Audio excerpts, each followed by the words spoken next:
Hi hello everyone welcome to our channel spicy and pastry.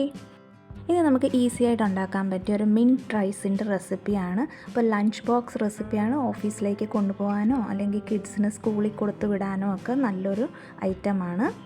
ഇതിനു വേണ്ടി അപ്പോൾ ഒരു ബിരിയാണി പോട്ടിലേക്ക് ഒരു 4 ടേബിൾ സ്പൂൺ നെയ്യ് ഒഴിച്ച് കൊടുത്തിട്ടുണ്ട്. അതിലേക്ക് ഒരു 3 ബേ ലീവ്സും 5 ഏലയ്ക്ക, 2 ഇഞ്ച് വലുപ്പത്തിൽ കറുവപ്പട്ട, പിന്നെ ഒരു 7-8 ഗ്രാമ്പു ചേർക്കുന്നുണ്ട്. ഇനി വേണ്ടത് ഒരു ജാവിത്രിയാണ്. ഇനി ഒരു തക്കോലം ചേർത്ത് കൊടുക്കാം. ഇനി ഇതിലേക്ക് ഒരു ടീസ്പൂൺ പെപ്പർ ചേർത്ത് കൊടുക്കുന്നുണ്ട്. അതുപോലെ തന്നെ ഒരു ടീസ്പൂൺ ജീരകവും കൂടെ ചേർത്ത് കൊടുക്കുന്നുണ്ട്. ഇനി ഇതെല്ലാം ഒന്ന് റോസ്റ്റ് ചെയ്തെടുക്കാം. നല്ലൊരു മണമൊക്കെ വരും, അതുവരെ ഒന്ന് റോസ്റ്റ് ചെയ്തെടുക്കാം. അത് കരിഞ്ഞു പോവാതെ ശ്രദ്ധിക്കണം.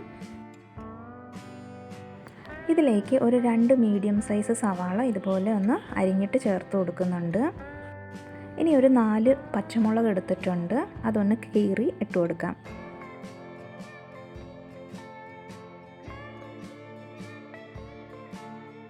സവാളയൊക്കെ ഒന്ന് വാടി വന്നതിന് ശേഷം ഞാനൊന്ന് സൈഡിലേക്ക് അത് മാറ്റി വെച്ചിട്ട് നടുഭാഗത്തേക്ക് ഒരു 2 table spoon ginger garlic paste ചേർത്ത് കൊടുത്തിട്ട് അതിൻ്റെ പച്ചമണം മാറുന്നതിന് വരെ ഒന്ന് വഴറ്റി കൊടുക്കാം. ആ നേരം കൊണ്ട് 1 കപ്പ് പുതിനയില എടുത്തിട്ടുണ്ട്, അതൊന്ന് ഇച്ചിരി വെള്ളം ചേർത്ത് പേസ്റ്റാക്കി എടുക്കാം. സവാളയൊക്കെ ഇതുപോലെ ഗോൾഡൻ ബ്രൗൺ ആയതിന് ശേഷം ഈ പുതിനയുടെ പേസ്റ്റ് അതിലേക്കൊന്ന് ഇട്ട് കൊടുത്തിട്ട് വഴറ്റി കൊടുക്കണം. ഓയിലൊക്കെ ഇതുപോലെ മുകളിലൊന്ന് അപ്പിയർ ആവണം.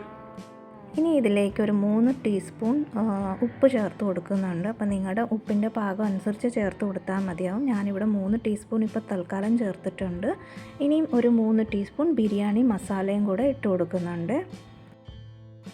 അതൊക്കെ ഒന്ന് വഴറ്റി കൊടുക്കാം.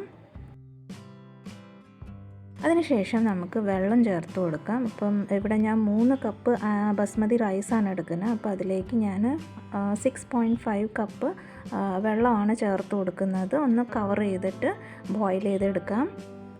ഈ ഒരു സമയത്ത് നമുക്ക് ഉപ്പൊന്ന് ചെക്ക് ചെയ്യാം. ഉപ്പ് ഇച്ചിരി മുമ്പോട്ടായിട്ട് നിൽക്കണം, അപ്പോഴാണ് നമ്മുടെ റൈസിന് പാകത്തിന് ഉപ്പൊക്കെ പിടിച്ചു വരുള്ളൂ.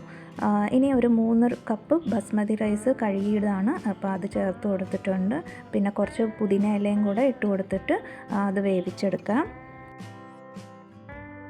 ഒരു ലോ ടു മീഡിയം ഫ്ലെയിമിൽ വെച്ചിട്ട് ഒന്ന് വേവിച്ച് കൊടുക്കുക. അപ്പോൾ ഇടയ്ക്ക് ഒന്ന് ഇളക്കി കൊടുക്കണം. കുത്തി ഇളക്കി കഴിഞ്ഞാൽ ഗ്രെയിൻസൊക്കെ ഒന്ന് പൊട്ടിപ്പോവാൻ ചാൻസ് ഉണ്ട്. അതുകൊണ്ട് ജസ്റ്റ് ചെറുതായിട്ടൊന്ന് ഇളക്കി കൊടുത്താൽ മതി.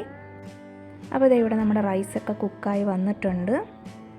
ചൂടോടെ നമ്മൾ തവി വെച്ച് ഇളക്കല്ലേ, അപ്പോൾ ആ റൈസൊക്കെ അങ്ങ് കുഴഞ്ഞു പോവും, ബ്രേക്കായി പോവും, അങ്ങനത്തെ പ്രശ്നമൊക്കെ ഉണ്ടാവും.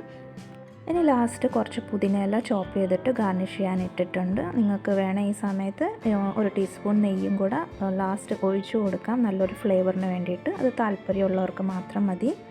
ഇനി ഓഫാക്കിയിട്ട് ഞാൻ മൂടി വെച്ച് ഒരു 15 to 20 മിനിറ്റ്സ് കഴിഞ്ഞ് സെർവ് ചെയ്യുമ്പോഴായിരിക്കും നല്ലത്. അതിൻ്റെ ഫ്ലേവറൊക്കെ റൈസിലോട്ടൊക്കെ പിടിച്ചോളും. അപ്പോൾ ഇതുപോലെ ലഞ്ച് ബോക്സ് കൊണ്ടുപോകാൻ ഓഫീസിലേക്കോ സ്കൂളിലേക്കോ ഒക്കെ കൊണ്ടുപോകാൻ നല്ലൊരു റെസിപ്പിയാണ്. ഈസിയുമാണ്, ടേസ്റ്റിയുമാണ്. അപ്പോൾ എല്ലാവരും ട്രൈ ചെയ്ത് നോക്കി ഫീഡ്ബാക്ക് അറിയിക്കാൻ മറക്കല്ലേ. എല്ലാവർക്കും ഈ വീഡിയോ ഇഷ്ടപ്പെട്ടെന്ന് വിശ്വസിക്കുന്നു. സബ്സ്ക്രൈബ് ചെയ്യാത്ത കൂട്ടുകാരുണ്ടെങ്കിൽ സബ്സ്ക്രൈബ് ചെയ്ത് സപ്പോർട്ട് ചെയ്യുന്നേ. വീഡിയോ ഇഷ്ടപ്പെട്ടാൽ ലൈക്ക് ചെയ്യാൻ മറക്കല്ലേ. Thank you for watching.